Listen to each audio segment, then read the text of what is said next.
Praise the Lord. 1 Samuel 19:2.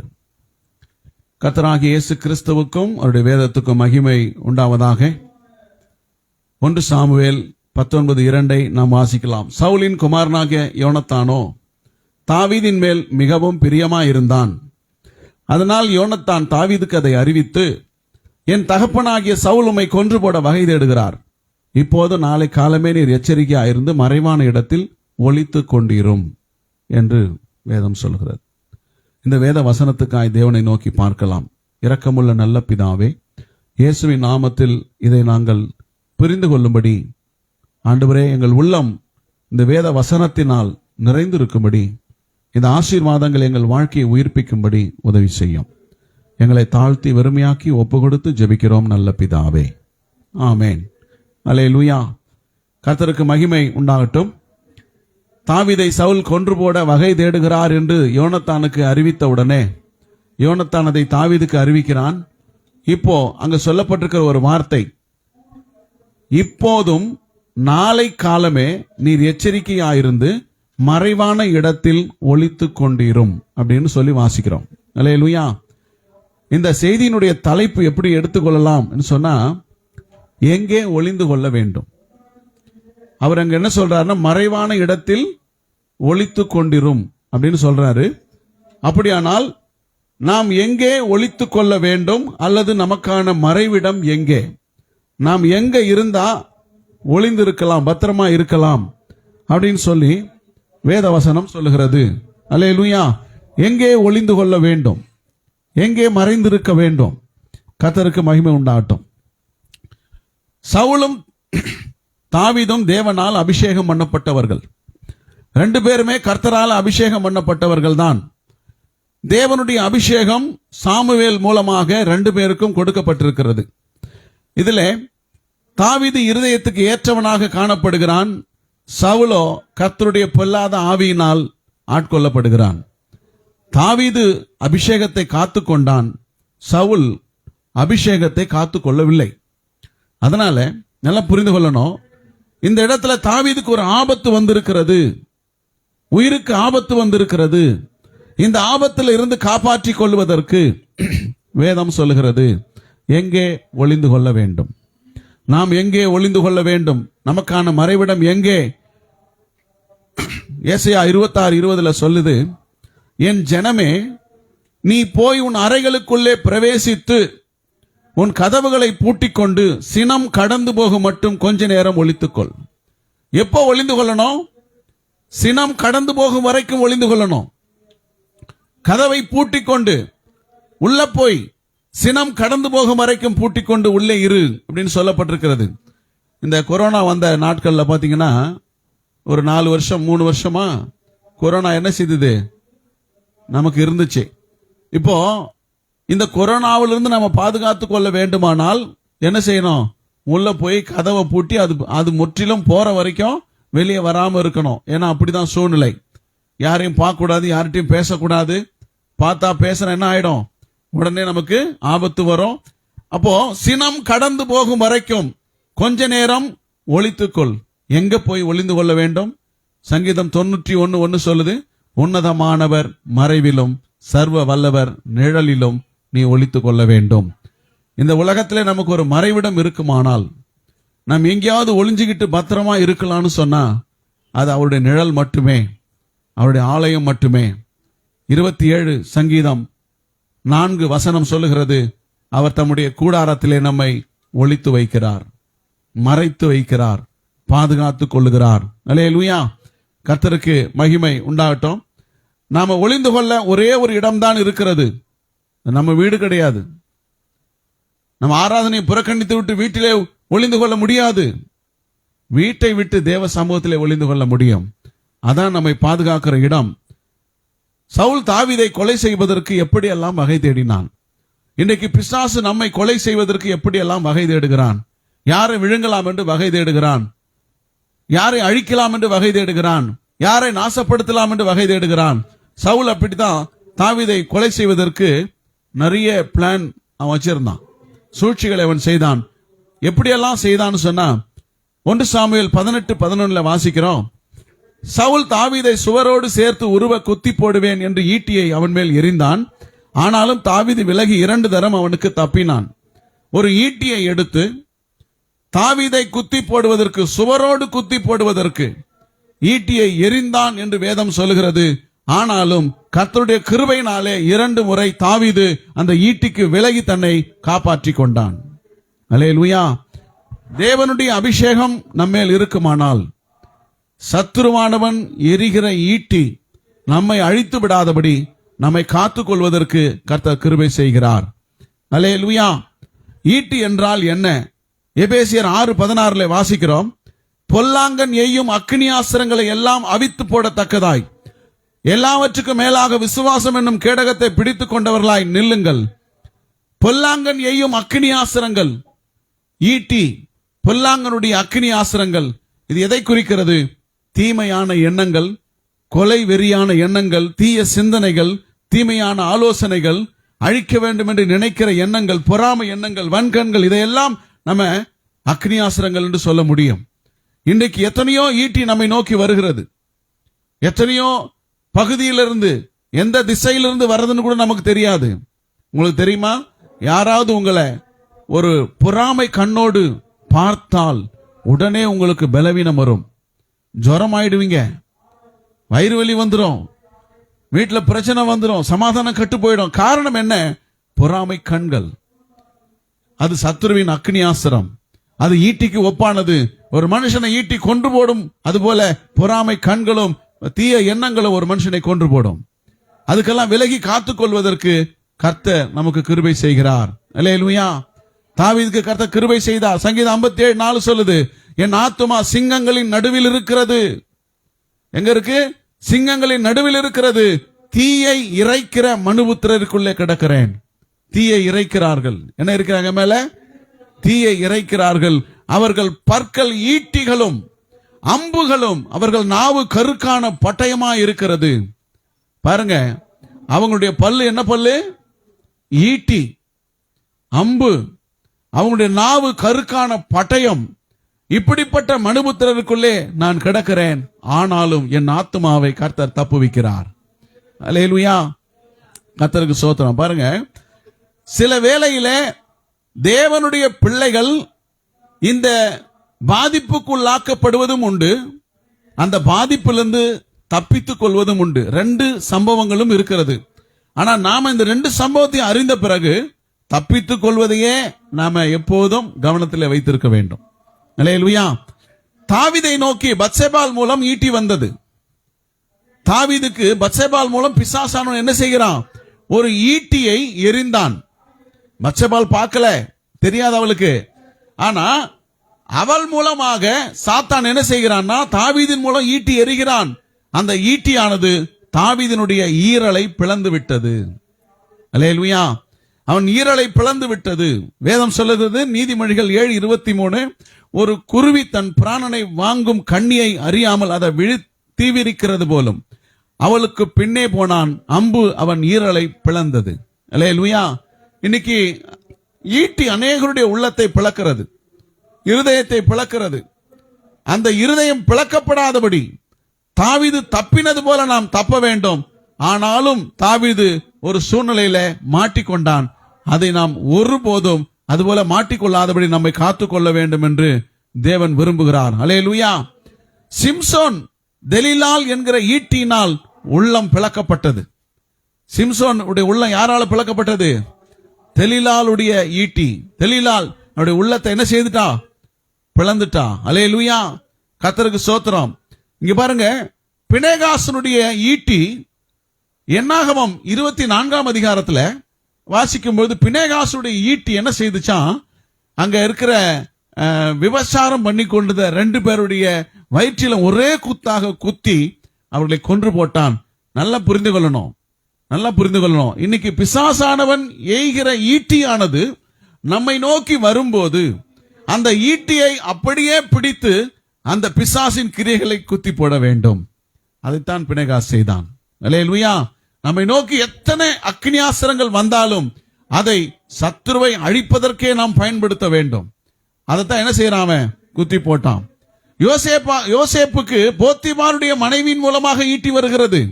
தினந்தோறும் அந்த சூழ்நிலையில தன்னை அவன் காத்துக் கொள்ளும்படி அந்த ஈட்டிக்கு விலகி ஓடினான். தாவீதை கொல்ல வேண்டும் என்று சவுல் எத்தனையோ முறை முயற்சி பண்ணாலும் அந்த ஈட்டிகளுக்கெல்லாம் அவன் தப்பினான். கர்த்தருடைய கிருபை பாருங்க அவனை காப்பாற்றினது. அல்லேலூயா. இரண்டாவது எப்படி வகை தேடினான்னு பாத்தீங்கன்னா 1 சாமுவேல் 18 அதிகாரம் 17, 21 வசனங்கள்ல போட்டிருக்கு. என் கை அல்ல, பெலிஸ்தரின் கையே அவன் மேல் விழட்டும் என்று சவுல் நினைத்துக் கொண்டு சவுல் தாவீதை நோக்கி, இதோ என் மூத்த குமாரத்தியாகிய மேராவை உனக்கு மனைவியாக கொடுப்பேன். நீ எனக்கு நல்ல சேவகனாய் மாத்திரம் இருந்து கர்த்தருடைய யுத்தங்களை நடத்து என்றான். 21வது வசனம். அவள் அவனுக்கு கன்னியா இருக்கவும் பெலிஸ்தரின் கை அவன் மேல் விழவும் அவளை அவனுக்கு கொடுப்பேன் என்று சவுல் எண்ணி தாவீதை நோக்கி, நீ என்னுடைய 2ஆம் குமாரத்தினால் இன்று எனக்கு மருமகனாவாய் என்று சொல்லுகிறான். நல்லா கவனிக்கணும். இந்த 2வது சம்பவத்துல பெலிஸ்தருடைய கை தாவீதின் மேல் விழட்டும், நான் கொலை செய்யக்கூடாது, நான் குற்றவாளி ஆகக்கூடாது, ஏன்னா என் மேல பழி வரக்கூடாதுன்னு ஒரு யோசனை பண்றான். என்ன யோசனைன்னா, இவனை யுத்தத்துக்கு அனுப்புற மாதிரி அனுப்பி தாவீதை பெலிஸ்தர்கள் மூலமாக கொலை செய்து விடுவோம் அப்படின்னு சொல்லி அவனை உற்சாகப்படுத்தி, நான் என்னுடைய மூத்த மகளை உனக்கு திருமணம் செய்து கொடுக்கிறேன், நீ யுத்தத்தை நடத்துன்னு சொல்றான். அதே மாதிரி அவன் போய் யுத்தத்துல வெற்றி பெற்றுட்டான். இப்போ அந்த மகளை வேற ஒருத்தனுக்கு கல்யாணம் பண்ணி கொடுத்துட்டு, இப்போ மீகாவை திருமணம் செய்து கொடுக்கிறேன், நீ மறுபடியும் போய் யுத்தம் பண்ணுன்னு சொல்றான். இப்ப பாத்தீங்கன்னா அதுலயும் அவன் ஜெயிச்சு கல்யாணம் பண்ணிட்டான். நல்லா கவனிக்கணும். இவனுடைய திட்டம் என்ன அப்படின்னா, பெலிஸ்தருடைய கையினால் விட பண்ணுவது. எப்படி ஆகாப் யோசபாத் ராஜாவை நல்ல பராக்கிரமசாலிகள் இருக்கிற இடத்துல கொண்டு போய் நிறுத்தி தனக்கு பதிலாக அவன் சாகட்டும்னு நினைக்கிறானோ, அதே மாதிரி இங்க பாருங்க, நான் கொலகார பட்டம் சுமக்காதபடி தாவீதை சத்துருக்களே கொன்னுட்டாங்கன்னு ஜனங்க நினைக்கட்டும்னு சொல்லி ஒரு தந்திரமான யோசனையை செய்து தாவீதை கொலை செய்ய முயற்சிக்கிறான். அல்லேலூயா. கலாத்தியர் 5, 19, 20, 21 வசனங்கள்ல பாத்தீங்கன்னா இதனுடைய பொருள் என்ன அப்படின்னா, இதுக்கு பேர் மாம்சத்தின் கிரியைகள். இதுக்கு பேர் மாம்சத்தின் கிரியைகள். இந்த மாம்சத்தின் கிரியைகள் சவுலிடத்திலே செயல்படுகிறது. பரிசுத்த ஆவியானவர் போயிட்டாரு, பிசாசின் ஆவி அவனுக்குள்ளே வந்திருக்கு, அதனால மாம்சத்தின் கிரியைகள் செயல்படுகிறது. அல்லேலூயா. இந்த பெலிஸ்தர் யாரு அப்படின்னு சொன்னா, காமுடைய சந்ததின்னு ஆதியாகமம் 10ஆம் அதிகாரம் சொல்லுகிறது. எரேமியா புத்தகம் 47:4 பெலிஸ்தரை எல்லாம் பாழாக்கவும் தீருவுக்கும் சீதோனுக்கும் மீதியான சகாயரை எல்லாம் சங்காரம் பண்ணவும் வருகிற நாளிலே இப்படி ஆகும். கப்தோர் என்னும் கடற்கரையான தேசத்தாரில் மீதியாகிய பெலிஸ்தரையும் கர்த்தர் பாழாக்குவார் என்று வேதம் சொல்லுகிறது. ஒரு நாள் வரும், அன்றைக்கு சத்துருவை கர்த்தர் பாழாக்குவார். எத்தனை பேர் விசுவாசிக்கிறீங்க? அல்லேலூயா, அல்லேலூயா. இன்றைக்கு பிசாசுடைய கிரியைகள் பூமியில திரளாய் இருந்தாலும் கூட ஒரு நாள் வேதம் சொல்லுகிறது, கர்த்தர் தம்முடைய சுவாசத்தினால் அவனை நாசம் பண்ணுவார் என்று வேதம் சொல்கிறது. அல்லேலூயா. அப்போ சவுல் எத்தனையோ விதங்களிலே முயற்சி செய்கிறான், தாவீதை கொலை செய்ய வேண்டும். உன்னை பிசாசானவன் விழுங்க பார்க்கிறான் என்று உனக்கு தெரிந்து விட்டால் நீ ஒளிந்து கொள்ள வேண்டிய இடத்தை எல்லாம் தேட வேண்டியது வரும். எங்கெல்லாம் ஒளிஞ்சுக்கணும்னு என்ன செய்வ? தேடிக்கிட்டு இருப்பேன். 1 பேதுரு 2:10-11 சொல்லுது, முன்னே நீங்கள் தேவனுடைய ஜனங்களாக இருக்கவில்லை, இப்பொழுது அவருடைய ஜனங்களாக இருக்கிறீர்கள். முன்னே நீங்கள் இரக்கம் பெறாதவர்களாக இருந்தீர்கள், இப்பொழுது இரக்கம் பெற்றவர்களாக இருக்கிறீர்கள். பிரியமானவர்களே, அந்நியர்களும் பரதேசிகளுமாய் இருக்கிற நீங்கள் ஆத்மாவுக்கு விரோதமாய் போர் செய்கிற மாம்ச இச்சைகளை விட்டு விலகுங்கள் என்று வேதம் சொல்லுகிறது. நல்லா புரிஞ்சுக்கணும். நீங்க தேவனை அறியாத வரைக்கும் உங்களுக்கு எந்த பிரச்சனையும் இல்லை. உலகத்தில் வாழ்கிற வரைக்கும் மனம் போல வாழ்ந்து கொள்ளலாம். ஆனா என்னைக்கு நீங்க மனம் திரும்பி தேவ சமூகத்துக்கு வந்துட்டீங்களோ அந்த நாள் முதல் உங்களை அழிக்க வேண்டும் என்று தினந்தோறும் பிசாசு திட்டம் போடுகிறான். நீங்க தேவ சமூகத்தை அடையக்கூடாது, பரலோகம் போகக்கூடாது, தேவனோடு இருக்கக்கூடாதுன்னு சொல்லி எத்தனையோ விதமான சூழ்ச்சிகளை அவன் செய்கிறான். நம்ம உயிரை எடுக்கிற வரைக்கும் ஓய மாட்டான். அல்லேலூயா. அதனால்தான் கர்த்தர் பாருங்க, இந்த மாம்சத்தின் கிரியைகள் ஒன்றுக்கொன்று விரோதமாய் போராடிக்கொண்டே இருக்கிறது. அல்லேலூயா. நம்முடைய மனசு நல்ல விஷயம் செய்யணும்னு சொல்லும், ஆனா மாம்சம் விடாது. என்ன விடாது? விடாது. நம்முடைய ஆவியில நல்ல காரியம் செய்யணும்னு நினைப்போம், ஜெபம் பண்ணணும்னு நினைப்போம், பைபிள் படிக்கணும்னு நினைப்போம், ஆராதனைக்கு போகணும்னு நினைப்போம். ஆனா மாம்சம் என்ன செய்யாது? விடாது. ஏன்னா ஆவிக்கும் மாம்சத்துக்கும் போராட்டம் உண்டு. எப்போதும் அது போராடி கொண்டே இருக்கும். எத்தனை பேர் இது நீங்க அனுபவிச்சிருக்கிறீங்க? அல்லேலூயா. எல்லா தேவ பிள்ளைகளுக்கும் இந்த சூழ்நிலைகள் வரும். பவுல் சொல்லுகிறார், ரோமர் 7ஆம் அதிகாரத்தில் வாசிக்கும் பொழுது, நான் விரும்புகிறதை செய்யாமல் வெறுக்கிறதையே செய்கிறேன். என்ன செய்ய மாட்டேன்? நான் விரும்புறதை செய்யவே முடியல, நான் வெறுக்கிறதையே செய்கிறேன். அதுல எனக்கு கொஞ்சம் கூட சம்மதம் இல்லை, ஆனாலும் செய்கிறேன். அல்லேலூயா. யார் என்னை விடுதலையாக்க முடியும்? யார் எனக்கு விடுதலை கொடுக்க முடியும்? கர்த்தராகிய இயேசு கிறிஸ்துவை ஸ்தோத்திரிக்கிறேன் அப்படின்னு சொல்றார். அவர் தான் என்னை விடுதலாக்க முடியும்னு சொல்றார். அப்ப நம்முடைய மாம்சத்தின் கிரியைகளை நாம் ஜெயிக்க வேண்டும் என்பதுதான் சவுலினுடைய சூழ்ச்சிகளுக்கு விலக வேண்டும் என்பது அர்த்தமாக இருக்கிறது. மூன்றாவது, அவன் எப்படி கொலை செய்ய முயற்சி பண்ணா அப்படின்னா, 1 சாமுவேல் 11:12 வசனத்துல, தாவீதை காவல் பண்ணி மறுநாள் காலமே அவனை கொன்று சவுல் அவன் வீட்டுக்கு சேவகரை அனுப்பினான். இதை தாவீதுக்கு அவன் மனைவியாகிய மீகால் அறிவித்து, நீர் இன்று ராத்திரியில் உம்முடைய பிராணனை தப்புவித்துக் கொள்ளாவிட்டால் நாளைக்கு நீர் கொன்று போடப்படுவீர் என்று சொல்லி மீகால் தாவீதை ஜன்னல் வழியாய் இறக்கிவிட்டால் அவன் தப்பி ஓடி போனான். நிறைய மனைவிமார்கள் கணவனை இன்னைக்கு காப்பாத்துறாங்க. அல்லேலூயா. நிறைய மனைவிமார்கள் புருஷனுக்கு கன்னியாகவும் இருக்கிறாங்க, எலும்புருக்கியாகவும் இருக்கிறாங்க, கிரீடமாகவும் இருக்கிறாங்க. நாம எப்படி இருக்கிறோங்கிறத யோசிச்சுக்க வேண்டியதுதான். அல்லேலூயா. நாம எப்படி இருக்கிறோம்? எத்தனை பேர் நீங்க புருஷனுக்கு கிரீடமாக இருக்கிறீங்க? என் பொண்டாட்டியால தான் நான் நல்லா இருக்கேன்னு சொல்றவங்க மாத்த ஒரு கை தூக்கி காட்டுங்க பார்ப்போம். அல்லேலூயா. இல்லைன்னா சோறு கிடைக்காது, ஜாக்கிரதை. கர்த்தருக்கு ஸ்தோத்திரம். அல்லேலூயா. கர்த்தர் நல்லவர். தேவனுக்கு மகிமை உண்டாகட்டும். அப்போ சேவகரை அனுப்பி அவனை கொலை செய்ய அனுப்புகிறான். லூக்கா 12:58 வாசிக்கிறோம், உனக்கு எதிரியானவன் உன்னை அதிகாரியினிடத்திற்கு கொண்டு போகிற போது வழியிலே அவனிடத்திலிருந்து விடுதலையாகும்படி பிரயாசப்படு, இல்லாவிட்டால் அவன் உன்னை நியாயாதிபதிக்கு முன்பாக கொண்டு போவான், நியாயாதிபதி உன்னை சேவகனிடத்தில் கொண்டு ஒப்பு கொடுப்பான், சேவகன் உன்னை சிறைச்சாலையிலே போடுவான். அல்லேலூயா. கர்த்தருக்கு ஸ்தோத்திரம். இந்த வரலாற்று பின்னணி என்ன அப்படின்னு சொன்னா, யூத கலாச்சாரத்துல ஒருத்தர் கடன் வாங்கிட்டாங்க அப்படின்னா அந்த கடனை அவங்க கொடுப்பதற்கு எப்படியாவது முயற்சி பண்ணணும், அல்லது அதுக்கான காரணங்களை சொல்லி அதுல இருந்து தப்பு வச்சுக்கணும். அப்படி இல்லைன்னா அவங்க கொண்டு போய் நீதிமன்றத்துல சிறைச்சாலையில ஒப்பு கொடுத்துட்டாங்க அப்படின்னு சொன்னா வெளியே வரவே முடியாது. இந்த உதாரணத்தை இயேசு ஏன் சொல்லுகிறார் அப்படின்னா, இந்த பூமியிலே வாழ்கிற நீ உன் வாழ்க்கை முடிவதற்குள்ளாக உனக்கு ஒரு வாய்ப்பு கொடுக்கப்படுகிறது. இந்த இயேசுவை நீ ஏற்றுக்கொண்டு மனம் திரும்பி பாவத்துக்கு மரித்து ஒரு நீதிமானாக வாழ்வதற்கு உனக்கு இருக்கிற இந்த தருணத்தை நீ பயன்படுத்தி கொண்டால் வரப்போகிற நியாய தீர்ப்புக்கு நீ தப்பித்துக் கொள்ளலாம் என்பதற்கான ஒரு உவமையை இங்க சொல்றார். அதான் சேவகரை அனுப்பி கொலை செய்ய சொன்னான். அல்லேலூயா. தூக்கிட்டு வர சொல்றான். அப்ப சேவகரை அனுப்பி கொலை செய்ய வகை தேடினான் என்று சொன்னால் என்ன அர்த்தம் அப்படின்னா, இந்த பூமியிலே உனக்கு இருக்கிற வாய்ப்பை நீ பயன்படுத்தி கொள்ளாவிட்டால் நிச்சயமாய் நியாய தீர்ப்புக்கு உட்படுவாய் என்பதை வேதம் சொல்லுகிறது. அதனால அவனுக்கு நாம தப்பிக்க வேண்டும். அல்லேலூயா. கர்த்தருக்கு மகிமை உண்டாகட்டும். 4வது, சவுலே நேரடியாய் கொலை செய்ய வருகிறான். சவுல் என்ன செய்யறான்? நேரடியாய் கொலை செய்ய வருகிறான். 24:1-2 1 சாமுவேல், சவுல் பெலிஸ்தரை பின்தொடர்ந்து திரும்பி வந்த போது இதோ தாவீது எங்கேதியின் வனாந்தரத்தில் இருக்கிறான் என்று அவனுக்கு அறிவிக்கப்பட்டது. அப்போது சவுல் இஸ்ரவேல் அனைத்திலும் தெரிந்து கொள்ளப்பட்ட 3000 பேரை கூட்டிக் கொண்டு தாவீதையும் அவன் மனுஷரையும் வரையாடுகள் உள்ள மலைகளின் மேல் தேட போனான். வேதம் சொல்லு, நல்லா கவனிக்கணும். இதுவரைக்கும் ஆட்களை அனுப்பினான், ஈட்டி எறிந்தான், சேவகரை அனுப்பினான், இப்படி எல்லாம் வாசிக்கிறோம். இப்ப சவுலே நேரடியாய் வருகிறான். அப்புறம் என்ன அர்த்தம்? சாத்தானே நேரடியாய் எதிர்த்து வருகிறான். அல்லேலூயா.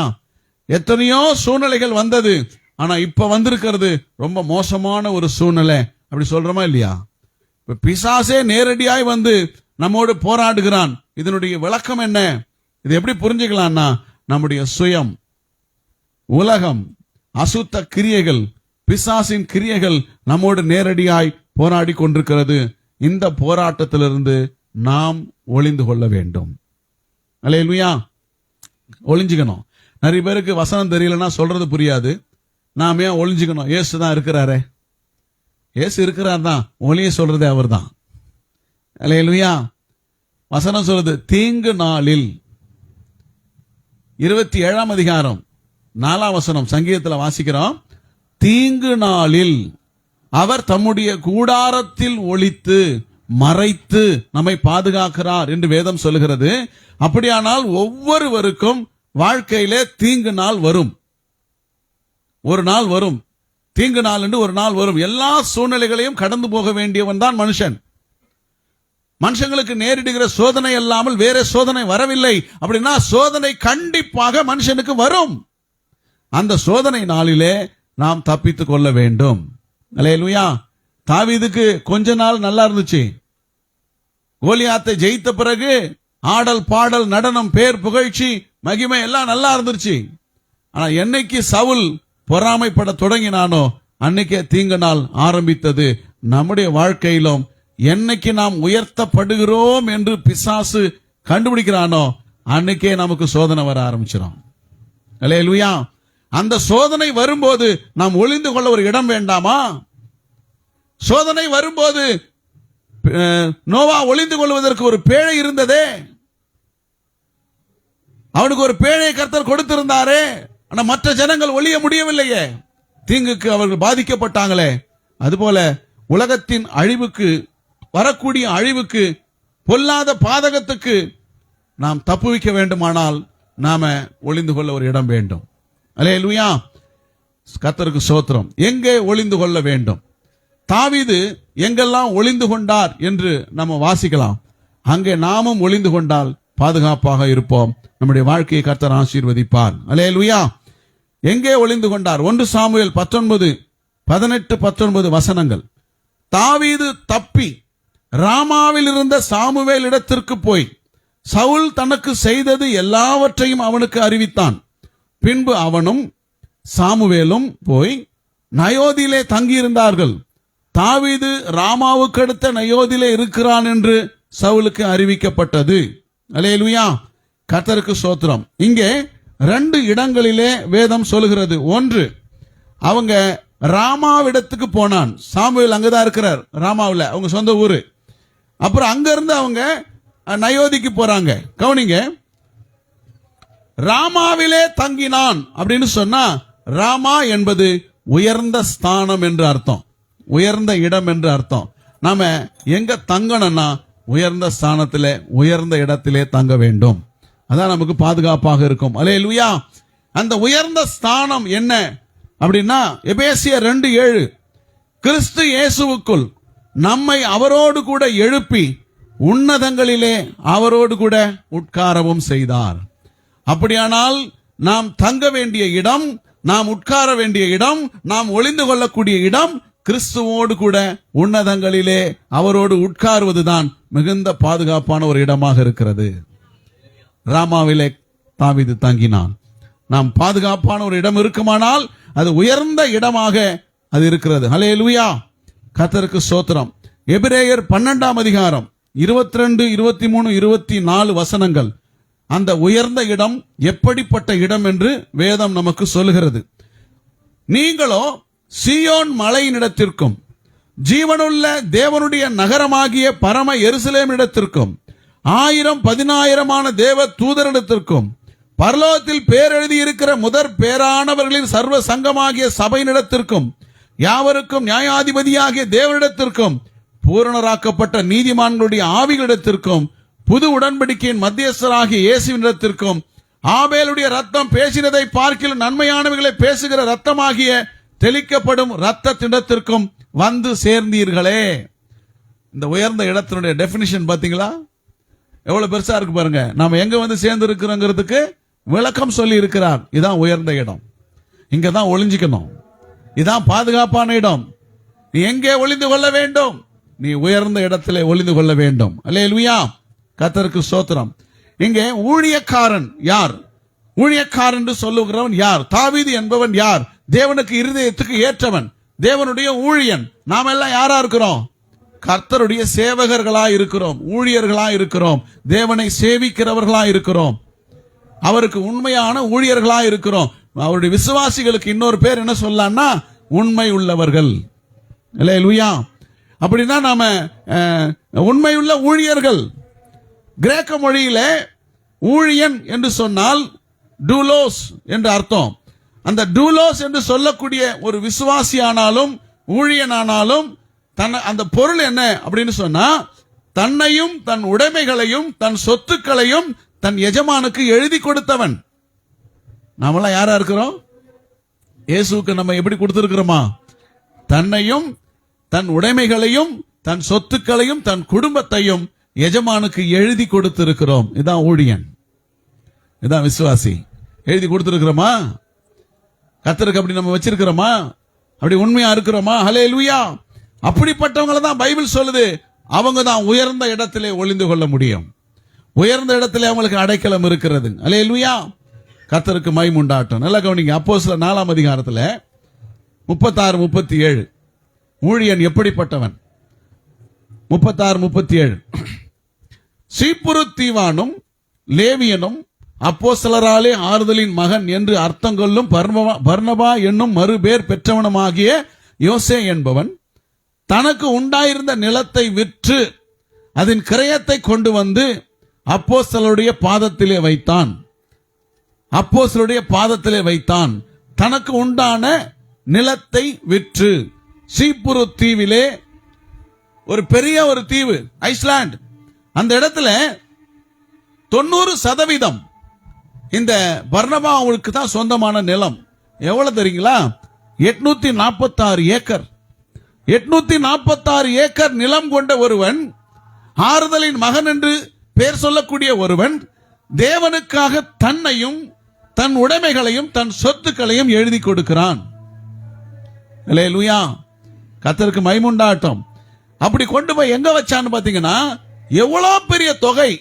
இன்னைக்கு 846 ஏக்கர் நிலத்தை விற்றா எத்தனை கோடி வரும்? நம்மளால எண்ணி பார்க்கவே முடியாது, என்றதுக்கே வயசாயிடும். அவ்வளவு பணம் வரும், அவ்வளவு தொகை வரும், அவ்வளவு செல்வம் வரும். ஆனா அந்த காலத்திலேயே அதை கொண்டு போய் விற்று அந்த பணத்தை பாதத்திலே வைக்கிறான். அல்லேலூயா. பணம் என்றைக்கும் அப்போஸ்தலருடைய பாதத்தில் இருக்க வேண்டும். பணம் என்றைக்கும் விசுவாசியே உன் காலடியில தான் இருக்கணும், உனக்கு மேல இருக்க கூடாது. உன் காலடியில தான் இருக்கணும். பணத்தை நீ தான் ஆளணுமே தவிர பணம் உன்னை ஆளக்கூடாது. அல்லேலூயா. சொத்து உன்னை ஆளக்கூடாது. நீ உயர்ந்த இடத்திலே உனக்கு ஒரு இடம் இருக்கிறது. உயர்ந்த இடத்திலே உனக்கு ஒரு மறைவிடம் இருக்கிறது. உயர்ந்த இடத்திலே உனக்கு ஒரு அடைக்கலம் இருக்கிறது. பரலோகத்தில் உனக்கு ஒரு சொந்தமான இடம் இருக்கிறது. நீ அங்கே தங்க வேண்டும். இந்த பூமி உனக்கு நிலையானது அல்ல. ஆகவே அவன் கொண்டு போய் பாதத்திலே வைக்கிறான்.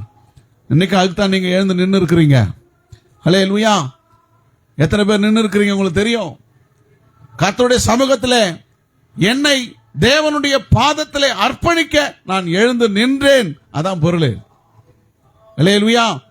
அப்ப நம்ம எங்க ஒளிந்து கொள்ள வேண்டும்? ராமாவிலே ஒளிந்து கொள்ள வேண்டும். உயர்ந்த இடத்திலே ஒளிந்து கொள்ள வேண்டும். நயோதியிலே போய் அவங்க தங்கினாங்க. நயோதி என்று சொல்லக்கூடிய வார்த்தைக்கு ஐக்கியம் என்று அர்த்தம். அல்லேலூயா. அவங்க ஐக்கியம், தேவனுடைய உபதேசத்தில் ஐக்கியம், வசனத்திலே ஐக்கியம். கர்த்தருடைய உபதேசத்தை கேட்கணும், அந்த உபதேசத்தில் நாம ஐக்கியமா இருக்கணும். அவங்க அதான் நயோதியில தங்கினாங்க அப்படின்னு சொன்னா, சாமுவேலும் தாவீதும் போய் அங்க தங்குறாங்கன்னா அவங்க உபதேசத்துல தங்குறாங்க. அங்க பைபிள் ஸ்கூல் இருக்கிறது. எங்க இருக்கு? அங்க வேத பாட வகுப்பு நடக்கிறது, பைபிள் காலேஜ் நடக்கிறது. வேதத்துல முதல் பைபிள் காலேஜ் ஆரம்பிச்சது சாமுவேல் தான். அநேகருக்கு வேத பாடங்களை கற்றுக் கொடுக்கிறார். அதனால்தான் சவுல் மேடையிலிருந்து இறங்கி வருகிற தீர்க்கதரிசிகளின் கூட்டம் என்று வாசிக்கிறோம். அந்த தீர்க்கதரிசிகளின் கூட்டம் யாருன்னா வேதாகம வகுப்பு படிக்கிற தீர்க்கதரிசிகள்.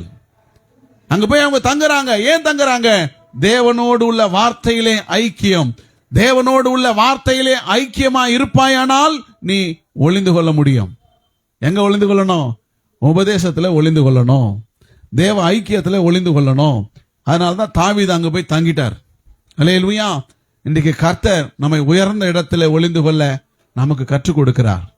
உயர்ந்த இடம் என்ன? தேவ சமூகம், உபதேசம். இதுல நாம் ஒளிந்து கொள்ளணும். இரண்டாவது, தாவீது எங்கே ஒளிந்து கொண்டார்?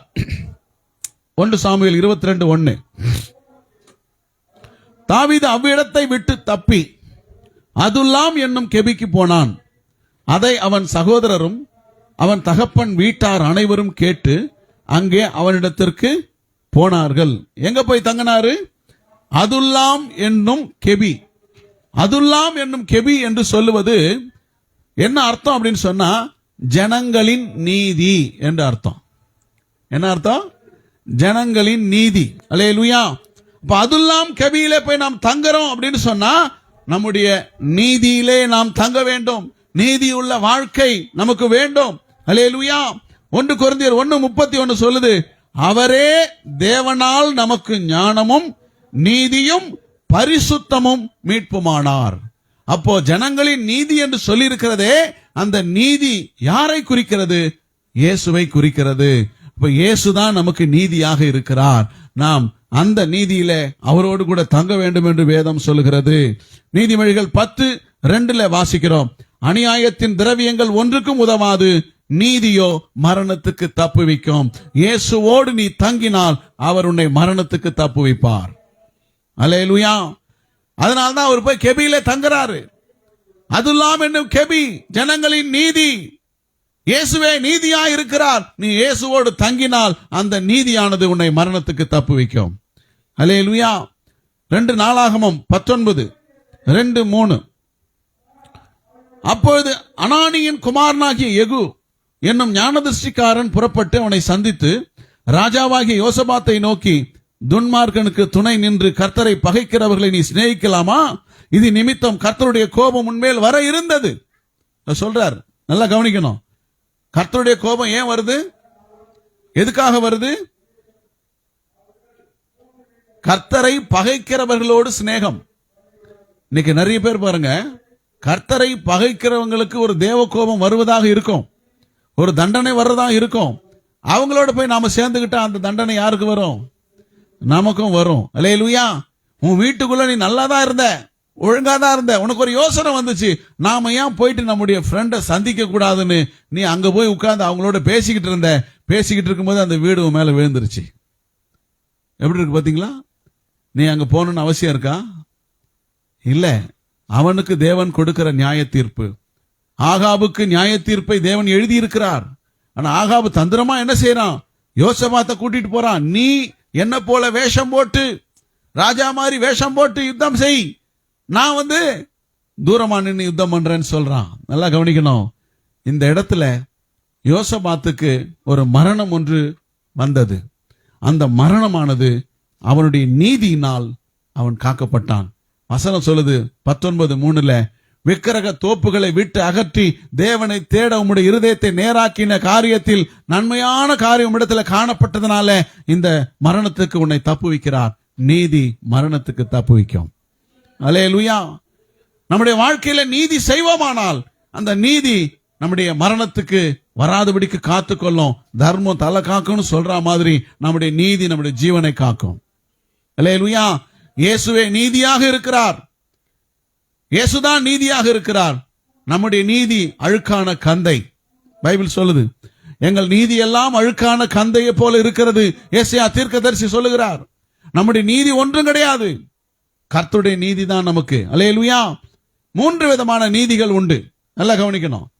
சுயநீதி, ஒன்று சுயநீதி, இன்னொன்று உலக நீதி, இன்னொன்று தேவ நீதி. சுயநீதி என்ன சொல்லுது அப்படின்னா, தனிப்பட்ட வாழ்க்கையில் சொல் தவறாமல் நடக்கிற வாழ்க்கை. சுயநீதினா என்ன? சொல் தவறாம. நீங்க பாருங்க, ரட்சிக்கப்படாதவங்க கூட எப்படி இருக்காங்க? அவங்க என்ன ஒரு சொல்லிட்டா கரெக்டா நடப்பாங்க. சொல் தவறாத வாழ்க்கை. உலக நீதி என்ன? உலக நீதி இப்படி சொல்லுது. சட்டம் என்ன சொல்லுது? கோர்ட்டுக்கு போறோம், சட்டம் என்ன சொல்லுது? விவாகரத்து பண்ணாதீங்கன்னு சொல்லுது. விவாகரத்து கொடுக்கறாங்க, அது வேற விஷயம். ஆனா அவங்களுடைய நீதி என்ன? விவாகரத்து பண்ணாதீங்க அப்படின்னு சொல்லுது. தேவ நீதி என்ன? இது ரெண்டுத்துக்கும் முரண்பட்டது. தேவநீதி எப்படிப்பட்டதுன்னா, ஒரு கன்னத்துல அடிச்சா இன்னொரு கன்னத்தை கொடுன்னு சொல்லுது. இதான் தேவநீதி. அல்லேலூயா. இதுக்கு வித்தியாசங்கள் இதுதான்.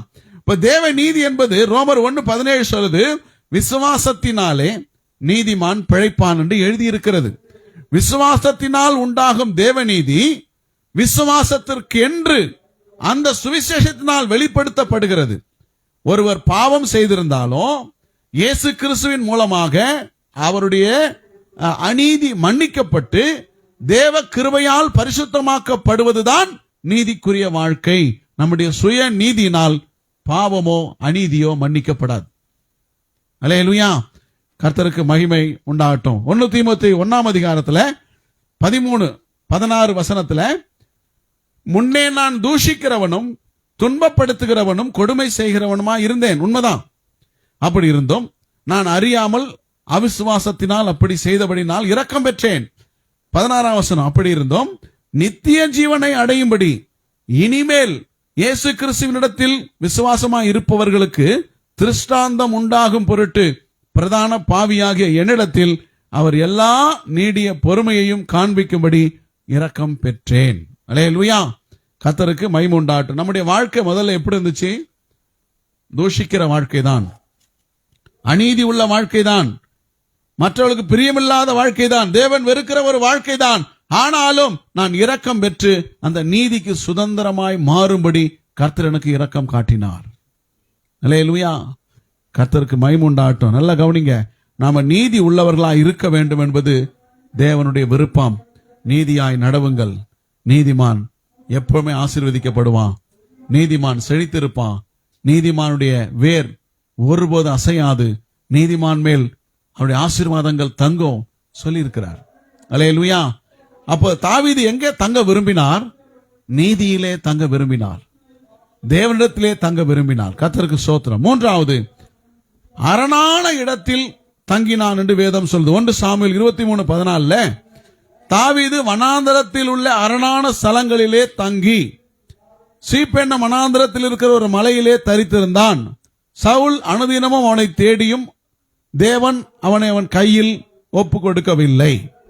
அரணான இடம் சீப் வனாந்தரத்தின் மலை. சீப் என்று சொன்னால் அந்த இடத்துக்கான பொருள் என்ன? அங்கே ஒரு ராணுவ கேம்ப், மிலிட்டரி கேம்ப் இருந்திருக்கிறது. ராணுவ சேனைகள் தங்கி இருந்த ஒரு தானயம், மிலிட்டரி கேம்ப் அங்க இருந்திருக்கிறது. சீப் என்று அர்த்தம். அப்போ நல்லா கவனிங்க. மிலிட்டரி கேம்ப் ஒரு இடத்துல இருக்குது அப்படின்னா அந்த இடம் எவ்வளவு பாதுகாப்பா இருக்கும், எவ்வளவு அங்க ப்ரொடெக்ஷன் இருக்கும் யோசித்து பாருங்க. அப்ப அங்கதான் இவர் என்ன செய்யறாரு? அரணான இடம் அப்படின்னு சொன்னா மிகுந்த பாதுகாப்பான இடம். இப்ப அங்க போய் அவர் ஒளிந்து கொள்ளுகிறார். சங்கீதம் 18:2 சொல்லுது. அதற்கான பொருள் என்னன்னா, கர்த்தர் என் கண்மலை, என் கோட்டை, என் ரட்சகர். அப்போ என்னுடைய அடைக்கலமாக அவர் இருக்கிறார். எனக்கு ஒரு அரணான இடம் இருக்குமானால், நான் தங்குவதற்கு ஒரு பெரிய பாதுகாப்பு இருக்குமானா, ஒரு மிலிட்டரி கேம்ப் இருக்குமானா, அது வேற ஒண்ணும் இல்ல, கர்த்தரே எனக்கு அடைக்கலமா இருக்கிறார். கர்த்தரே என் கண்மலையாக இருக்கிறார். கர்த்தரே என் கோட்டையாய் ரட்சகராய் இருக்கிறார். எத்தனை பேர் விசுவாசிக்கிறீங்க? அல்லேலூயா. ஏசாயா 32:2 சொல்லுது, அவர் காற்றுக்கு ஒதுக்காகவும் பெருவெள்ளத்துக்கு புகலிடமாகவும் வறண்ட நிலத்துக்கு நீர்க்கால்களாகவும் விடாய்த்த பூமிக்கு பெருங்கண்மலையின் நிழலாகவும் இருக்கிறார். அவரே என் மறைவிடம். அல்லேலூயா. எங்க போவேன்? நம்ம பாட்டு பாடினாங்க, எங்கப்பா போவேன் உங்க பிரசன்னத்தை விட்டுட்டு, எப்படி வாழ்வேன் உங்க சமூகத்தை மறந்து. தேவனே எனக்கு அடைக்கலமாக இருக்கிறார். அங்கதான் நான் தங்கணும். அரணான இடத்துல என்ன செய்யணும்? தங்கணும். இன்னைக்கு நிறைய பேர் எங்கெல்லாம் தங்குறாங்க. அல்லேலூயா. ஒரு சகோதரி கணவனை காணல, எங்க வீட்டுக்காரர் என்னோட சண்டை போட்டுட்டு 2 நாளாச்சு வீட்டுக்கு வரல, எங்க போனாருன்னு தெரியல. கணவன் எங்க போய் தங்கினார்? அந்த அம்மா சொல்றாங்க, திருப்பதியில போய் தங்கினார். அல்லேலூயா. எங்க போய் தங்கிட்டாரு? அங்க போய் தங்கிட்டாருன்னு சொல்றாங்க. அங்க போய் தங்கிட்டாரு. ஆனா வீட்டுல யாருக்கும் நிம்மதி இல்லை, ஆறுதல் இல்லை, சமாதானம் இல்லை. அல்லேலூயா. திருப்பதியில போய் தங்குவதனாலேயோ வேளாங்கண்ணில போய் அங்க கொட்டா போடுறதுனாலயோ நிம்மதி வராது.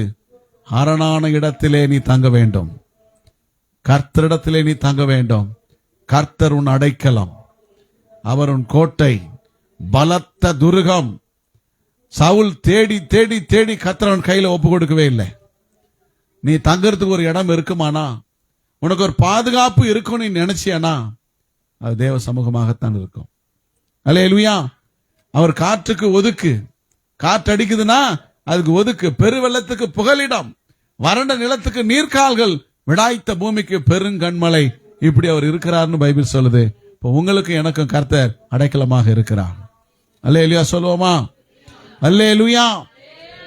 நாலாவது, தாவீது எங்கே தங்கி ஒளிந்து கொண்டார்? 1 சாமுவேல் 23:29.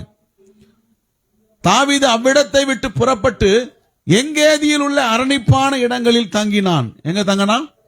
எங்கேதியில் உள்ள அரணிப்பான இடம். எங்கேதினா ஆட்டுக்குட்டியின் ஊற்றுன்னு அர்த்தம். எங்க தங்கினாரு? ஆட்டுக்குட்டியின் ஊற்றில் போய் அவர் தங்கி இருக்கிறார். எரேமியா 2:13. என் ஜனங்கள் 2 தீமைகளை எனக்கு செய்தார்கள். ஜீவ தண்ணீர் ஊற்றாகிய என்னை விட்டுவிட்டார்கள். தண்ணீர் நிற்காத தொட்டிகளாகிய வெடிப்புள்ள தொட்டிகளை தங்களுக்கு வெட்டி கொண்டார்கள். அப்படியானால் ஆட்டுக்குட்டியின் ஊற்று யார் என்று சொன்னால் நம்முடைய ஆண்டவராகிய இயேசு கிறிஸ்து. அல்லேலூயா. ஆமா, அவர்கிட்ட இருந்து தான் ஜீவ நீர் ஊற்று புறப்படும் என்று வேதம் சொல்லுகிறது. அப்படியானால் தங்கின இடம் என்னன்னா ஆட்டுக்குட்டியின் ஊற்று. ஆனா ஜனங்களோ அந்த ஊற்றை விட்டு விட்டார்கள் என்று வேதம் சொல்லுகிறது. எரேமியா 17:13 இஸ்ரவேலின் நம்பிக்கையாகிய கர்த்தாவே, என்ன அழகா சொல்றார். இஸ்ரவேலின் நம்பிக்கையாகிய கர்த்தாவே, உம்மை விட்டு விலகுகிற யாவரும் வெட்கப்படுவார்கள். அவர்கள் ஜீவனுள்ள தண்ணீரின் ஊற்றாகிய கர்த்தரை விட்டு விலகினபடி போனபடியினால் உம்மை விட்டு அகன்று போகிறவர்களின் பெயர் புழுதியிலே எழுதப்படும் சொல்றார். அல்லேலூயா. விலகனா வெட்கப்படுவாங்க, விலகனா பேர் எங்க எழுதப்படும்? புழுதியில எழுதப்படும். புழுதி அது நிரந்தரமான இடமா, நிலையான இடமா? இல்லை, அது மறக்கப்பட்டு போகக்கூடிய இடத்துக்கு அடையாளம். தேவன் நம்மை மறக்கப்பட்டு போவீர்கள் என்று சொல்லுகிறார். கர்த்தராகிய ஜீவ ஊற்றை நாம் ஒரு காலம் விட்டுவிடக் கூடாது. தாவீது அங்கதான் போய் தங்கினார். அல்லேலூயா. உன்னத பாட்டு 1:3 சொல்லுது, உமது பரிமள தைலங்கள் இன்பமான வாசனை உள்ளவைகள், உமது நாமம் ஊற்றுண்ட பரிமள தைலமாக இருக்கிறது. இந்த நாமம் தான் என்னது? ஊற்றுண்ட பரிமள தைலம், ஜீவ ஊற்றாக இருக்கிறது. அல்லேலூயா. கன்னியர்கள் உம்மை நேசிக்கிறார்னு சொல்றார். அப்ப நம்ம என்ன செய்யணும்னா அவரோடு கூட தங்கணும். அந்த ஊற்றில் போய் என்ன தங்கணும்? நாம தங்கி இருக்கணும். பொதுவாகவே சத்துருக்கள் கூட யுத்தம் பண்ண போகும்போது எங்க தான் அவங்க பாளையம் இறங்குவாங்க? ஒரு நதிக்கரையில, ஒரு குளத்துல, ஆற்றங்கரையில, இங்க தான் போய் என்ன செய்வாங்க? அவங்க அங்க கேம்ப் அமைப்பாங்க. ஏன்னா அவங்க மிருக ஜீவன்களுக்கெல்லாம் என்ன வேணும்? தண்ணி வேணும், இல்லைன்னா யுத்தம் செய்ய முடியாது. அப்ப நமக்கு எங்க தங்கி இருக்கணும்? ஜீவ ஊற்றில தங்கி இருக்கணும். அதனால்தான் தாவீது சொல்றார் 63ஆம் சங்கீதம், ரொம்ப விசேஷமான சங்கீதம். என்ன சொல்றார் அப்படின்னா, என் ஆத்துமா தாகமா இருக்கிறது. என்ன சொல்றாரு? தாகமா இருக்கிறது, ரொம்ப தாகமா இருக்கிறது. அந்த ஊற்றை நான் வாஞ்சிக்கிறேன், அவர் சமூகத்தை பார்க்க எனக்கு ஆசையாக இருக்கிறது என்றார். அல்லேலூயா. கர்த்தருக்கு மகிமை உண்டாகட்டும். சபைக்கு போவது கடமைக்காகவும் போகலாம், ஆசையாகவும் போகலாம். அல்லேலூயா. ஆசையா போறவங்க எல்லாம் ஃபர்ஸ்ட்ல வந்துருவாங்க. கடமைக்காக போறவங்க எப்போ வருவாங்க? லாஸ்டா வருவாங்க. முந்தினோர் அநேகர் பிந்தினோராயும், பிந்தினோர் அநேகர் முந்தினோராயும் பரலோக ராஜ்யத்தில் இருப்பாங்க, தேவ சமூகத்தில் இருப்பாங்கன்னு சொல்லப்பட்டிருக்கிறது. அதனால கர்த்தருக்கு மகிமை உண்டாகும். நாம் தங்க வேண்டிய இடம் ஜீவ நீரூற்றாக கர்த்தர் இருக்கிறார். அல்லேலூயா. மார்க் 3ஆம் அதிகாரம் 14ஆம் வசனம். மார்க் 3ஆம் அதிகாரம் 14ஆம் வசனம். அப்பொழுது அவர் 12 பேரை தெரிந்து கொண்டு, நல்லா கவனிங்க, 12 பேரை தெரிந்து கொண்டு அவர்கள் தம்மோடு கூட இருக்கவும் பிரசங்கம் பண்ணும்படியாக அவர்களை அனுப்பினார். நல்லா கவனிக்கணும். இந்த 12 பேரை தெரிஞ்சுக்கிட்டு யார் கூட இருக்கணும்னு விரும்பினாரு? யார் கூட இருக்கணும்னு படிக்கலையா? 12 பேரை தெரிஞ்சுக்கிட்டு 3:14 என்ன சொல்லுது? 12 பேரை தெரிந்து கொண்டு அவர்கள் ஏக்கேடு கட்டு போனா என்ன? அப்படியே போட்டிருக்க, படிச்சுமா இல்லையா? என்ன போட்டிருக்க? தம்மோடு கூட இருக்கவும். நல்லா கவனிக்கணும். தேவனுடைய பிள்ளை யார் கூட இருக்கணும்? யார் ஆசைப்படுறது? நீ கர்த்தரோடு இருக்கணும்னு அவர் ஆசைப்படுறார். அல்லேலூயா. கர்த்தரோடு கூட இருக்கணும், தம்மோடு கூட இருக்க, அவரோடு கூட இருக்க, ஜீவ ஊற்றோடு கூட நீ இருந்தாயானால் உன் உள்ளத்திலிருந்து ஜீவ ஊற்று புறப்படும். அல்லேலூயா. நீயே ஜீவ ஊற்றாக மாறுவாய். எத்தனை பேர் விசுவாசிக்கிறீங்க? மத்தேயு 26:73 கூடவே இருக்கணும்னு விரும்பினாரே, அதுல ஒண்ணு பாருங்க என்ன செய்யுது. 26:73 சற்று நேரத்துக்கு பின்பு அங்கே நின்றவர்கள் பேதுருவினிடத்தில் வந்து, மெய்யாகவே நீயும் அவர்களில் ஒருவன், உன் பேச்சு உன்னை வெளிப்படுத்துகிறது.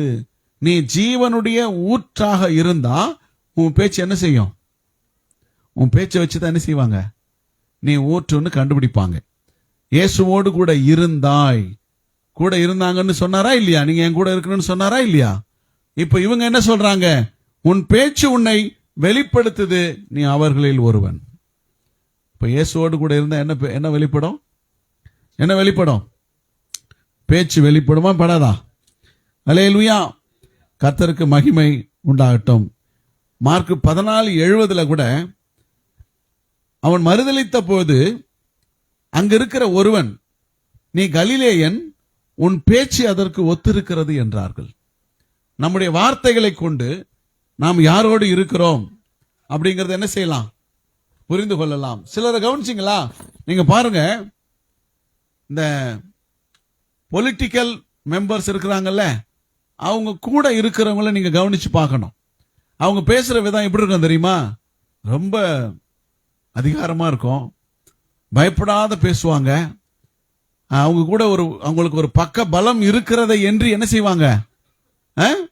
என்ன பண்ணிடுவே நீ, என்ன பண்ணிடுவ நீ, யார்கிட்ட ஒன்னா போய் சொல்லு, எனக்கு கவலை இல்லை அப்படி சொல்லுவாங்க. ஏன்? அவங்களுடைய பேக்ரவுண்ட் அவங்க தான். இன்னார் கூட நான் இருக்கிறதுனால எனக்கு கவலையும் இல்லை, பயம் இல்லை, நான் தைரியமா பேசுவேன் அப்படின்னு பேசுறாங்க. அப்போ நாம யார் கூட இருக்கிறோம்? யார் கூட இருக்கிறீங்க? நீங்க யார் கூட இருக்கிறீங்க? சொல்லுங்க, நல்லா சொல்லுங்க, யார் கூட இருக்கிறீங்க? அப்போ உங்களுக்குள்ள என்ன தைரியம் இருக்கணும்? உன் பேச்சு உன்னை வெளிப்படுத்தணும். அல்லேலூயா. உன் பேச்சு உன்னை வெளிப்படுத்தணும். அதுதான் இங்க வாசிக்கிறோம். நம்முடைய பேச்சு நம்மை வெளிப்படுத்த வேண்டும். அப்போஸ்தலர் 4:13 சொல்லுது, பேதுருவும் யோவானும் பேசுகிற தைரியத்தை அவர்கள் கண்டு இயேசுவோடு இருந்தார்கள் என்று அறிந்து கொண்டார்கள். நம்ம இயேசுவோடு இருக்கிறோம் என்றால், ஜீவ ஊற்றோடு இருக்கிறோம் என்றால், நம்முடைய வார்த்தையில தைரியம் இருக்கணும். அநீதிக்கு பயப்படாத தைரியம், நீதிக்கு பயந்திருக்கிற ஒரு வாழ்க்கை, இயேசுவோடு கூட இருக்கிற ஒரு வாழ்க்கை வெளிப்படணும். தைரியமா பேசணும். நம்மால பேச முடியலன்னா நாம் அநீதி உள்ளவர்களா இருக்கிறோம் என்று அர்த்தமாகிவிடும். யோவான் 7:38 சொல்லுது, வேத வாக்கியம் சொல்லுகிறபடி என்னிடத்தில் விசுவாசமா இருக்கிறவன் எவனோ அவன் உள்ளத்திலிருந்து ஜீவ தண்ணீர் உள்ள நதிகள் ஓடும். இயேசுவோடு இருப்பவருக்கு அடையாளம் என்ன? அவன் விசுவாசம் உள்ளவன். விசுவாசம் உள்ளவனுக்கு அடையாளம் என்ன? ஜீவ நதி அவனிடத்திலிருந்து ஓடும். அல்லேலூயா. வார்த்தைகள் இயேசுவை போல இருக்கும் அப்படின்னு சொல்ல வர்றாரு. அல்லேலூயா. கர்த்தருக்கு மகிமை உண்டாகட்டும். இந்த வேத பகுதியை நீங்க வாசித்துக் கொள்ளுங்க. யோவான் 1ஆம் அதிகாரத்துல 38 முதல் 47 வரைக்கும் ஒரு சம்பவம் நடக்குது. கவனிங்க, என்ன நடக்குது அப்படின்னா, இயேசு கிறிஸ்து நடந்து போகும்போது யோவான் ஸ்நானகன் நின்று கொண்டிருக்கிறான். அவன் கூட சீஷர்கள் நிக்கிறாங்க. இப்ப இயேசு கிறிஸ்து அப்படி கிராஸ் பண்றார். அப்படி பண்ணும்போது யோவான் ஸ்நானகன் ஒன்று புரிஞ்சு போகுது. என்ன புரிஞ்சிருதுன்னா, இவர் தான் பாவத்தை சுமந்து தீர்க்க வந்த தேவ ஆட்டுக்குட்டியின் ஊற்று இவர் தான் அப்படின்னு சொல்லிட்டார். சொன்ன உடனே கூட இருந்தவங்களுக்கு ஆசை வந்துருச்சு. பின்னாலே 2 பேர் போயிட்டாங்க. போயிட்டு எங்க தங்கி இருக்கிறீங்கன்னாங்க. நல்லா கவனிங்க, எங்க தங்கி இருக்கிறீங்கன்னு கேட்டாங்க. உடனே அவர் என்ன சொன்னார்னா, வந்து பாருங்கள். என்ன சொன்னாரு? வந்து பாருங்கள். நம்மளை வந்து கேட்டாங்க, எங்க தங்கி இருக்கிறீங்க? நாங்க ஜமாலியால தங்கி இருக்கிறோம், மங்களபுரத்துல. அட்ரஸ், தெரு பேரு, அடையாளம் எல்லாத்தையும் சொல்லிடுவோம். ஆனா இயேசு என்ன சொன்னாரு? வந்து பாருங்கள். அவ்வளவுதான். 2 பேரும் போய் அங்க தங்கினாங்க. நல்லா கவனிங்க, 2 பேரும் ஒரே ஒரு ராத்திரி தான் தங்கினாங்க. ஒரே ராத்திரி தங்கினாங்க. மறாவது நாள் என்ன நடக்குதுன்னா, அந்திரேயா போயிட்டு பேதுருகிட்ட சொல்றாரு, மேசியாவை கண்டோம். ஒரே ராத்திரி தான் தங்கினாங்க. மறாவது நாள் என்ன சொல்றாங்க? மேசியாவை கண்டோம். பேதுருவை கூட்டு வந்துட்டாங்க. அப்புறம் பார்த்தா பிலிப்புவை கூட்டு வந்துட்டாங்க. அடுத்து பார்த்தா நாத்தான்வேலை கூட்டு வந்துட்டாங்க. கவனிங்க, ஒரு நாள் தான் தங்கினாங்க. நீ யாரோட இருக்கிறாய்?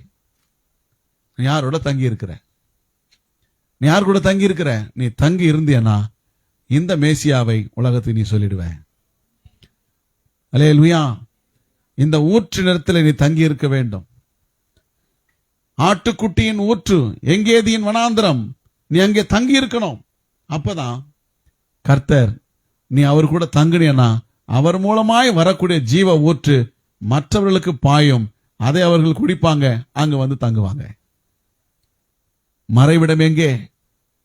உனக்கான மறைவிடம் எங்கே? எங்கே ஒளிந்து கொள்ள வேண்டும்? ஆட்டுக்குட்டியின் ஊற்றிலே ஒளிந்து கொள்ள வேண்டும். கடைசியாக 2 சாமுவேல் 2:1. 2 சாமுவேல் 2:1. இப்ப சவுல் இறந்துட்டார். கடைசி அவர் தங்கிறது கேட்கிறார். பின்பு தாவீது கர்த்தரை நோக்கி, நான் யூதாவின் பட்டணங்கள் ஒன்றிலே போய் இருக்கலாமா என்று விசாரித்தான். அதற்கு கர்த்தர் போய் என்றார். எவ்விடத்துக்கு போகலாம் என்று தாவீது கேட்டதற்கு அவர் எப்ரோனுக்கு போய் என்று சொன்னார். அல்லேலூயா. என்ன சொன்னாரு? எப்ரோனுக்கு போய் என்று சொன்னார். எப்ரோன் என்று சொன்னால் தேவனோடு உள்ள ஐக்கியம் என்று அர்த்தம். அல்லேலூயா. இப்ப எங்க போய் தங்கணும்? எங்க போய் ஒளியணும்? தேவனோடு உள்ள ஐக்கியத்துல ஒளிந்து கொள்ள வேண்டும். தேவனிடத்துல ஒளிந்து கொள்ள வேண்டும். சோத்திரம். கர்த்தர் மகிமை உண்டாட்டும். இந்த 3 அர்த்தங்கள் இந்த எப்ரோன் என்ற வார்த்தைக்கு உண்டு. ஒன்று, இந்த எப்ரோன் என்று சொல்லக்கூடிய வார்த்தையின் பொருள் என்ன அப்படின்னா, இந்த சமையல் செய்யறதுக்கு மேல ஒரு துணி கட்டுவாங்கல்ல, பார்த்திருக்கீங்களா? கிச்சன்ல மேல ஒரு துணி மாதிரி கட்டிட்டு இருப்பாங்க. அது. ரெண்டாவது, இந்த டாக்டர்ஸ் வந்து மேல ஒரு கோட்டு போட்டிருப்பாங்க பாத்தீங்களா? சமையல் செய்யும் போது ஒரு துணி போடுறதுக்கும் டாக்டர் மேல போட்டுங்கிற கோட்டுக்கும் என்ன வித்தியாசம்? எதுக்கு போடுறாங்க? கிச்சன்ல வேலை செய்யும் போது அழுக்கு ஆயிடக்கூடாதுன்னு. டாக்டருங்க வேலை செய்யும் போது ரத்தக்கரை உள்ள இருக்கிற டிரெஸ்ல பட்டிடக்கூடாதுன்னு. அந்த மேல இருக்கிற துணி என்ன செய்யறாங்க? காப்பு துணி அப்படின்னு சொல்லி அதுக்கு பேரு. காப்பு துணி.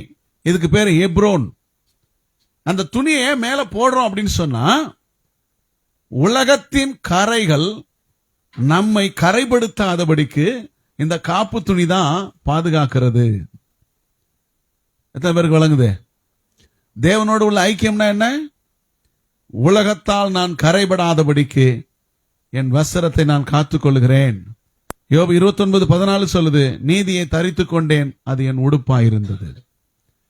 அப்போ நீதிதான் நம்முடைய உடுப்பு. இந்த உடுப்பு தான் நம்மை கரைபடுத்தாமல் காக்குது. இதுக்கு பேர் எப்ரோன். இன்னொரு வார்த்தை ஹெப்ரோன் அப்படின்னா என்னன்னா, இது ஒரு சிறப்பு வரலாற்று மிக்க சிறப்பு நகரமாகவும் கூட அது இருந்திருக்கு வேதத்துல. இதனுடைய பொருள் என்னன்னா, கூட்டணி. அதாவது ஒரு மனதோடு இருக்கிற ஒரு கூட்டணி, ஃபெலோஷிப். தேவனோடு உள்ள ஐக்கியத்தை தான் அப்படி சொல்லுது.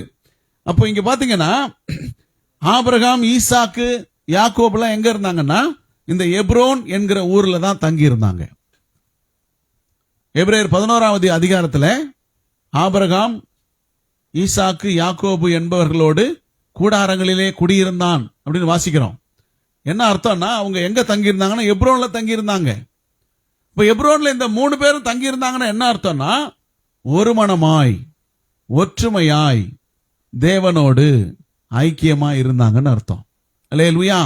அப்ப நாம எப்படி இருக்கணும்னா, ஒற்றுமையாய் ஒருமனமாய் ஐக்கியமாய் இருக்கணும். அதுக்கு பேர் தான் எப்ரோன்.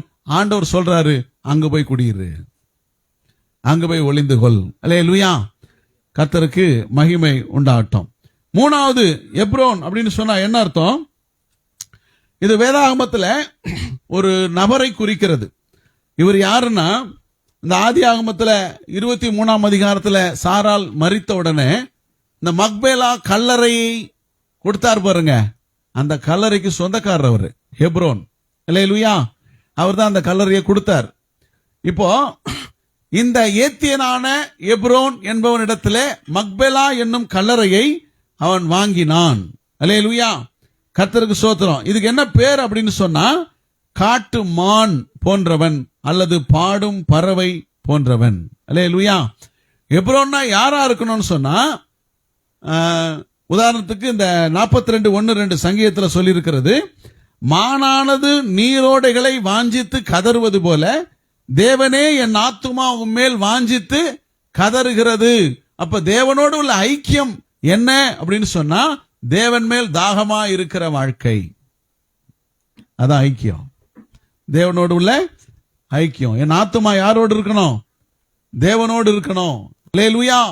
கர்த்தருக்கு மகிமை உண்டாகட்டும். தானியேல் 12:3 சொல்லுது, நீயோ வென்றால் முடிவு வருமட்டும் போயிரு, நீ இளைப்பாரி கொண்டிருந்து நாட்களின் முடிவிலே உன் சுதந்திர வீதத்துக்கு எழுந்திருப்பாய். அப்படியானால் மக்பேலா கல்லறையிலே அடக்கம் பண்ணப்பட்டிருக்கிற ஆபிரகாம், அவங்க மனைவி, ஈசாக்கு அவங்க மனைவி, யாக்கோபு அவங்க மனைவி, மூணு ஃபேமிலிஸ், 6 பேர் அங்க அடக்கம் பண்ணப்பட்டிருக்கிறாங்க. கவனிங்க, இந்த 6 பேரும் இளைப்பாரி கொண்டிருக்கிறாங்க. ஒரு நாள் சுதந்திர வீதத்துக்கு திரும்புவாங்க. நீ தேவனோடு உள்ள ஐக்கியத்துல எப்ரோன்ல தங்கினால் உயிர்த்தெழுதலில் பங்கடைவாய். அல்லேலூயா. உயிர்த்தெழுதலில் பங்கடைவாய். நீ மறைவிடமா இருக்க வேண்டியது, ஒளிந்து கொள்ள வேண்டிய இடம் எப்ரோனாக இருக்கிறது. அல்லேலூயா. கர்த்தருக்கு மகிமை உண்டாகட்டும். முடிவுரையாக சங்கீதம் 27:5 சொல்லுகிறது, தீங்கு நாளில் அவர் என்னை தம்முடைய கூடாரத்தில் மறைத்து, என்னை தமது கூடார மறைவிலே ஒளித்து வைத்து, என்னை கண்மலையின் மேல் உயர்த்துவார். எத்தனை பேர் விசுவாசிக்கிறீங்க? கர்த்தர் நம்மளை ஒளிந்து கொள்ள சொல்றார். எல்லாரும் ஒளிஞ்சிங்க. அல்லேலூயா. ஏன் இந்த வார்த்தைகள் நம்மோடு பேசுகிறார்? நல்லா கவனிக்கணும். ஒரு இக்கட்டான சூழ்நிலை வரலாம், போராட்டம் வரலாம், நெருக்கம் வரலாம், நம்மால சொல்ல முடியாத சூழ்நிலைகள், விவரிக்க முடியாத சூழ்நிலைகள், தாங்க முடியாத சூழ்நிலைகள் வரலாம். எது ஒண்ணா வரலாம். ஏன்னா தாவீதுக்கு வந்தது. அந்த மாதிரி வரும்போது நீங்க என்ன செய்யணும்? ஒளிஞ்சிக்கணும். கிருபையில ஒளிஞ்சிக்கணும். நாம எந்த முடிவை எடுத்து சவுலுக்கு போய் ஏத்து நிக்கிறேன்னு சொல்லி ஏத்து நிக்கிற மாதிரி பண்ணிடக்கூடாது. எப்போ ஆண்டு நமக்கு சொல்லுவார், அது வரைக்கும் வெளியே வராம என்ன செய்யணும்? சினம் கடந்து போகும் வரைக்கும் ஒளித்துக்கொள். கோபம் கடந்து போற வரைக்கும் ஒளிஞ்சிக்க. புயல் போற வரைக்கும் ஒளிஞ்சிக்க. வேகமான மழை நிக்கிற வரைக்கும் ஒளிஞ்சிக்க. போவேன்னு சொன்னேன்னா பாதிப்பு வரும், மாட்டிக்குவோம், சிக்கிக்கொள்வோம். அதனால கூடாரத்திலே நம்மை ஒளித்து மறைத்து பாதுகாக்க தேவன் வல்லவராய் இருக்கிறார். சவுல், சாத்தான் நம்மை விழுங்க, கொலை செய்ய வகை தேடி கொண்டிருக்கிறான். நாம இங்கெல்லாம் ஒளிஞ்சுக்கிட்டா அவன் ஒரு நாள் முடிஞ்சிடும். அவன் கதை. நம்மளை கர்த்தர் உயர்த்துவார். சோதனைகளை முடித்து உயர்வுக்கு கொண்டு வருவார். எல்லா சோதனைகளையும் கர்த்தர் முடிப்பார். போக்கை நமக்கு உண்டாக்குவார். நம்முடைய வாழ்க்கையில நல்ல மாற்றங்களை கொடுப்பார். அதனால நாம சோதனைகளோடும் போராட்டங்களோடும் பிசாசின் கிரியைகளோடும் எதிர்த்து போராடாம கர்த்தர் சொல்ற ஆலோசனையை கேட்டு நாம ஒளிந்து கொள்ளும் போது, நம்ம மறைவிடத்தில் இருக்கும் போது எல்லாம் போயிடும். கர்த்தர் நம்மளை ஆசீர்வதித்து காத்துக்கொள்வார். எத்தனை பேர் விசுவாசிக்கிறோம்? இந்த ஆகஸ்ட் மாதம் நீ ஒளிஞ்சுக்கிட்டியனா உனக்கான உயர்வு ஒன்று இருக்கிறது. எத்தனை பேர் விசுவாசிக்கிறீங்க? தாவீது ஒளிஞ்சதுனாலதான் தேவனோடு உள்ள ஐக்கியம் என்கிற எப்ரோனுக்கு போனாரு, ராஜாவாக உயர்த்தப்பட்டாரு. யூதா புத்திரருக்கு 7 வருடங்கள் அவன் ராஜாவாக இருந்தான். எப்ரோன் அவனை ராஜாவாக உயர்த்தினது. அந்த மறைவிடம் அவனை உயர்த்தினது, அவனை ஆசீர்வதிச்சது. இன்னைக்கு தேவனோடு உள்ள ஐக்கியத்திலே மறைந்து கொண்டால் நம்மை கர்த்தர் உயர்த்துவார். எத்தனை பேர் விசுவாசிக்கிறீங்க? எத்தனை பேர் ராஜாவாகணும்? இப்பவே நீங்க ராஜாவும் ராணியாவும் தான் இருக்கிறீங்க. உங்க வீட்டுல உங்க அதிகாரம் தானே போய்கிட்டு இருக்கு. கர்த்தர் உங்களை உயர்த்தி ஆசீர்வதிப்பார். எல்லாரும் எழும்பி நிற்போம். தேவ சமூகத்துல ஒப்பு கொடுத்த ஆண்டவரே, இன்றைக்கு நான் ஒளிந்து கொள்ள வந்திருக்கிறேன், உம்முடைய சமூகத்துக்கு ஒளிந்து கொள்ள வந்திருக்கிறேன், என்னை ஆசீர்வதியும். எத்தனை பேர் கேட்போம்? எல்லாரும் ஒருமனப்பட்டு கேட்போம், ஆண்டவரே எங்கெல்லாம் ஒளிஞ்சிக்க எனக்கு இடம் கொடுக்குறீங்களோ அங்கெல்லாம் ஒளிந்து கொள்ள நான் ஆயத்தமாக இருக்கிறேன். எல்லாரும் சொல்லுவோம், ஆண்டவரே நான் ஒளிந்து கொள்ள வந்திருக்கிறேன் அப்பா, எனக்கான ஒரு மறைவிடம் இருக்கிறது ஆண்டவரே. அவன் ராமாவிலே ஒளிந்து கொண்டான், உயர்ந்த இடத்திலே ஒளிந்து கொண்டான். அந்த உயர்ந்த இடம் உன்னதமாகிய இயேசுவோடு கூட ஒளிந்து கொண்டான். அவன் அதுல்லாம் என்னும் கெபியிலே ஒளிந்து கொண்டான். தேவன்தான் நீதியா இருக்கிறார் என்று தன்னுடைய வாழ்க்கையை நீதியிலே ஒளித்துக் கொண்டான். அரணான இடத்திலே ஒளிந்து கொண்டான். இராணுவ ஸ்தலம் இருக்கிற பாதுகாப்பான இடத்திலே அவன் ஒளித்துக் கொண்டான். அந்த பாதுகாப்பு கர்த்தராகிய கண்மலையே. அவன் எங்கேதியிலே ஒளிந்து கொண்டான், ஆட்டுக்குட்டியின் ஊற்றிலே ஒளிந்து கொண்டான். அவன் எப்ரோனிலே ஒளிந்து கொண்டான், தேவனுடைய உள்ள ஐக்கியத்திலே ஒளிந்து கொண்டான். இன்றைக்கு அவன் ராஜாவாக வீற்றிருக்கிறான். அவன் ராஜாவாக சிங்காசனத்தில் வீற்றிருக்கிறான். யூதாவுக்கு ராஜாவாக இருக்கிறான், யூதருக்கு ராஜாவாக இருக்கிறான்.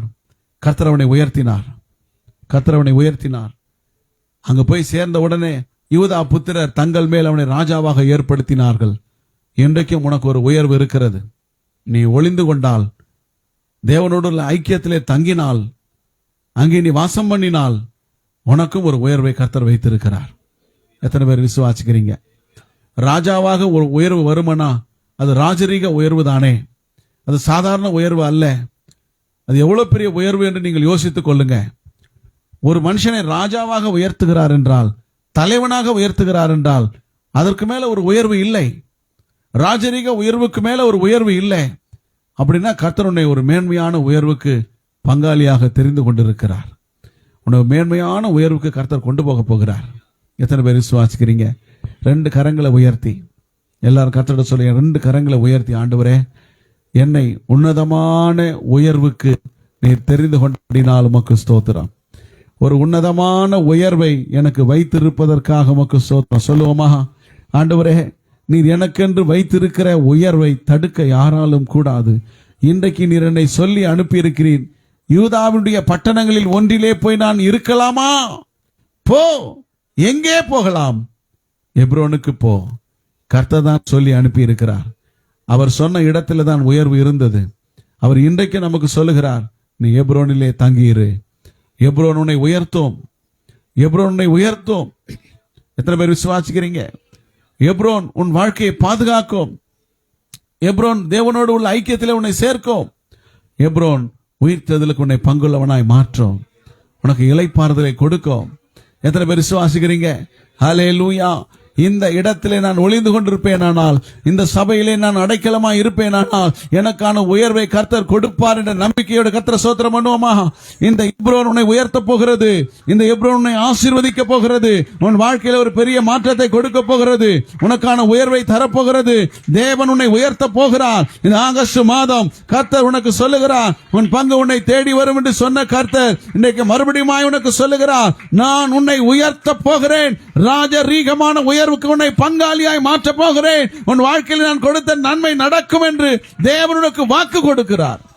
ஆண்டவரே உமக்கு நன்றி, நன்றி சொல்லி ஜெபிக்கிறோம். இன்னைக்கு சபையாருக்கு நீர் கொடுத்திருக்கிற நல்ல ஈவுக்காக, தூதுக்காக, ஆகாரத்திற்காக நன்றி சொல்லுகிறோம். ஆசீர்வதிப்பீராக, குடும்பங்களை ஆசீர்வதிப்பீராக, சபையாரை ஆசீர்வதிப்பீராக. உம்முடைய வருகையிலே எங்களை நினைவு கூறும்படி, உம்முடைய வருகையிலே எங்களை மறுரூபமாக்கும்படி, உம்முடைய வருகையிலே எங்களுக்கு கிருபை தரும்படி நாங்கள் வேண்டிக் கொள்கிறோம். இயேசு கிறிஸ்துவின் நல்ல நாமத்தில் வேண்டி ஜெபிக்கிறோம் நல்ல பிதாவே. ஆமேன், ஆமேன். எல்லாரும் சேர்ந்து சொல்ல, என் ஆத்துமாவே கர்த்தரை ஸ்தோத்திரி, என் முழு உள்ளமே பரிசுத்த நாமத்தை ஸ்தோத்திரி. என் ஆத்துமாவே கர்த்தரை ஸ்தோத்திரி, அவர் செய்த சகல உபகாரங்களையும் மறவாதே. நம்முடைய கர்த்தராகிய இயேசு கிறிஸ்துவினுடைய கிருபையும், பிதாவாகிய தேவனுடைய அன்பும், பரிசுத்த ஆவியானுடைய ஐக்கியமும் நாம் ஒவ்வொருவரோடும், உலகத்தில் சகல பரிசுத்தவான்களோடும் கர்த்தருடைய வருகை மட்டும் இருப்பதாக. ஆமேன், ஆமேன். அல்லேலூயா.